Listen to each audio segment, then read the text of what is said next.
Hey there, welcome back. It's so great to see you. We're going to be doing my July update, show you all my new palettes for August, my monthly palette challenge that we have been doing since the start of this year. So if you're excited for this month's update, then definitely keep on watching. If you've been following along with this, I'm not going to need to explain how I structure this, so I'm going to jump on into it. The first palette I'm going to talk about is my unofficial pan that palette for this year, which is the Morphe Jaclyn Hill palette. And again, you will be seeing this in every single update, twice a month basically, and then like every so often whenever I do the updates on just this palette. So if you'd like to catch up on my goals for this one, what I'm doing, how I'm doing, I will leave that playlist linked below. This month I didn't really use this palette a lot. I don't know, for some reason, I guess maybe I'm just kind of going through a slump of using this one. I guess I'm getting tired of it, so I am trying my hardest to tell myself that I need to pick up the slack in the coming months. Now I only have 11 shades left to use, so I still have quite a bit of months to go, which I'm not too stressed about, but I would like to have this finished in the next like 3 months at least, so that way I could just really calm down towards the end of the year with the holidays and how busy and hectic they get.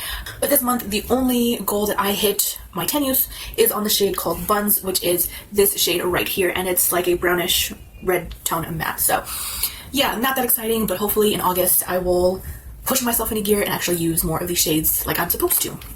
The next palette pulled in was the e.l.f. Hot Jalapeno one. This is the bite-sized quad that e.l.f. offers, and of course for eyeshadows, pretty easy to no pan left behind.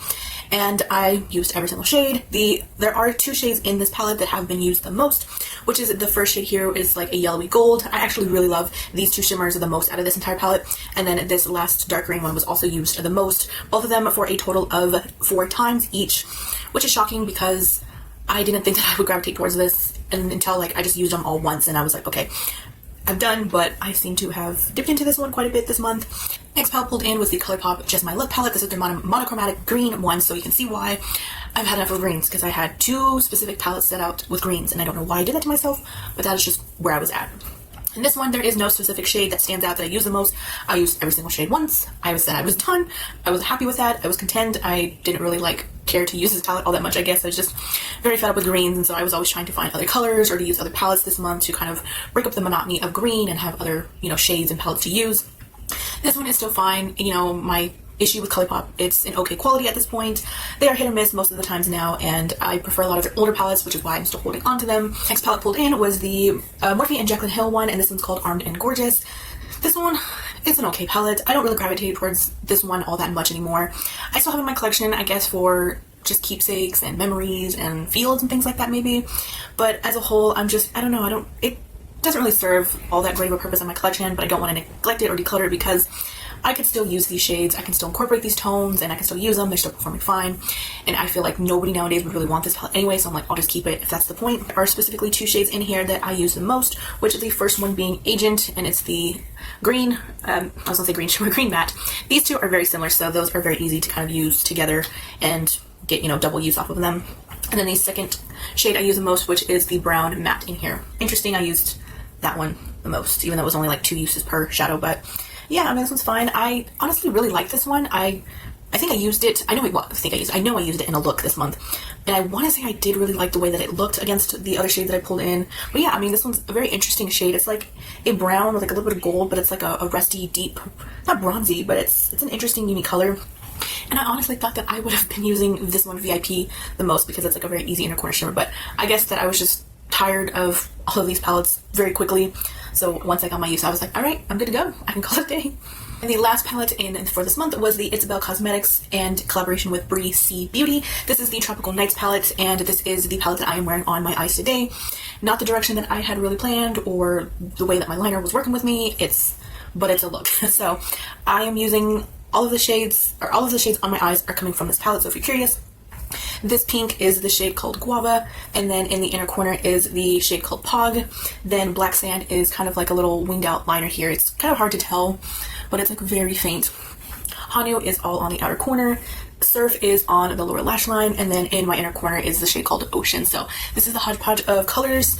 I love this palette. This palette, when I got it back in 2024, had easily become my favorite palette of that year. Now, I don't buy a lot of new palettes or just a lot of palettes back then. There are 2 shades in here that are the most used, and funny enough, Big Island is one of those, and Guava. So these 2 I used 4 times each. This palette a lot because when I first open this one, I immediately always see this palette laid out in quads that are like very easy to use and put together. So that was what I wanted to further use once I had no pan left behind this entire palette.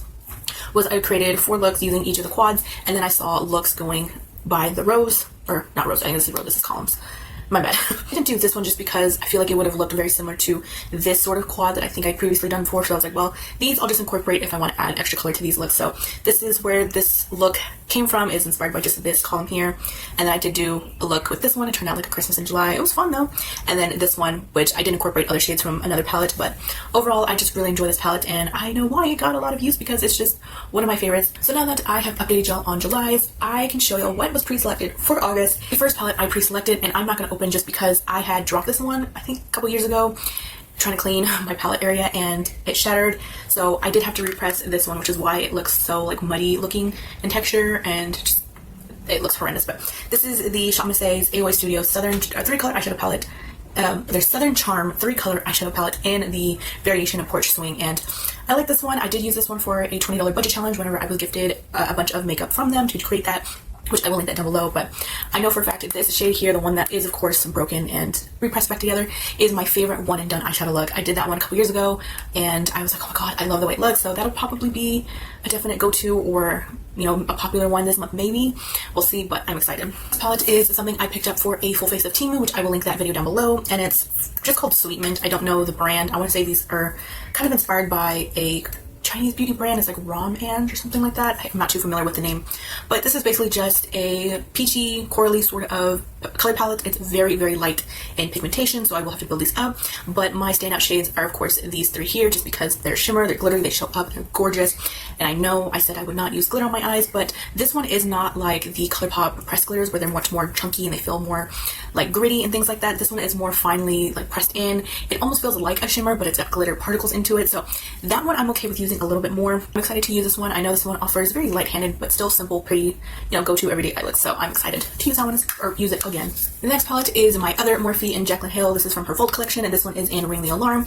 This one is the mostly red and orange eyeshadow color story, and I am interested to see how I feel about this one. I have a feeling that I am actually going to enjoy this one a little bit more, just because I have been really into reds this year. Reds and yellows have been like colors that I'm trying to incorporate more, because they're not colors I use on the daily or pretty often or think about, so I'm really excited to use these a lot. And I want to say that back in the day when I had gotten this, there was I think it was this one, it was like a burgundy cherry sort of smoky eye that I did, and I want to say it was with this palette, so I want to recreate that and, you know, play around with this one some more. I can definitely pair this pretty easily with the leftover shades that I have in my unofficial official pan that palette, so that'll be good.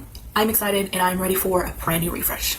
The second to last palette is the Clarity Cosmetics Safari palette. Now this one, we will see an obvious difference in this one. Well, I say difference as you guys have seen this palette, but if you know, this palette should have 9 shades, but I am missing one here. No, I did not pan it. I wish. The shade in this pan was a really pretty blue shimmer. I don't miss it all that much, just because I don't find that it really was all that special enough for me to be like, oh, I want to keep it. But the reason why this one is gone is because there has been several times when I put it into my palette buckets, and every single time I close this palette, this shade crumbles, it comes out, it starts making a mess around it, and I pressed it only for it to break again. So I said, I'm scraping it out and I'm getting rid of it. I don't really care, it's fine, it's not a big deal.